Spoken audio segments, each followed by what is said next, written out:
ملي كتدخل الامتحان وانت ما حافظش وكتبغي غير تعمر الورقه. زوج وجاب الضره، واش بغيتي تعيشي معاه في بلاصه وحده؟ لا يمكن ولا يعقل. علاش؟ لماذا؟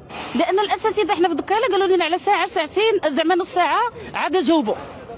يعني هما المغاربه فاقدين الاهليه. كيفاش ما عندهمش السكن. السكن هو الاخر ما عندهمش، العقل صحيح ما عندهمش، الكبوت اللي فوق دارهم ما عندهمش. الشرع عطي 4 ولكن هما ماشي سواعده، ماشي عرب حقيقيين، هما غير عشوائيين بحال السكن العشوائي. ميسوره كان راجل الا كان ميسور تيجي يبوس ليا فوق راسي. عادي. اييه هذا هو القانون، هذا هو العرف، حنا غير تابعين. هاد الهضره ماشي ديالي، هذا كلشي غيعيش هاني. ملي كنا في الابتدائي في دكاله قالوا لي لا، نص نهار قراو ونص نهار عاونوا والديكم، نص نهار قراو جا قرار من الفوق يعني من الرباط، نص نهار قراو ونص نهار تعلموا صنعه. وشويه قالوا لنا خاص التطبيق، شي حاجه مهمه لكم غتهزكم الفوق وغتهزني انا جايه فاعله خير، انا سفيره ديال السلم والسلام من دكاله. لا يعقل انا عشت في الدار البيضاء وكلت ماكلتكم وخيركم سابق، لا يعقل غندوزكم انا اللحم وانتم الموس. الراجل دابا كان عنده الخير علاش ما ياخذش؟ قال لي انا عبد مشرط الحناك.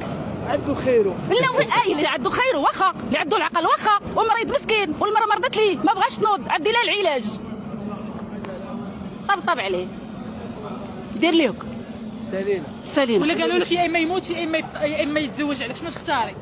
نختار انه يتزوج عليا وما يموتش ليا، راجلي حبي حبيبي الغالي، عليه نموت عليه نطيح. زوج وجاب الضره، واش بغيتي تعيشي ظريفه والله ظريفه هاد السيده ظريفه، واخا اجوبه ديالها خارجه على الموضوع. المهم جاوبات شي حاجه وشي حاجه ما جاوباتش، ولكن راه فغيمون راه بحال فاش كتحصل في الامتحان وكتبغي غير تعمر الورقه اور سوجي، فهمتيني. ولكن جاوبات، يعني الا حققتي مزيان في هضرتها. قالت زعما قالت الراي ديالها من الناحيه ديال التعدد.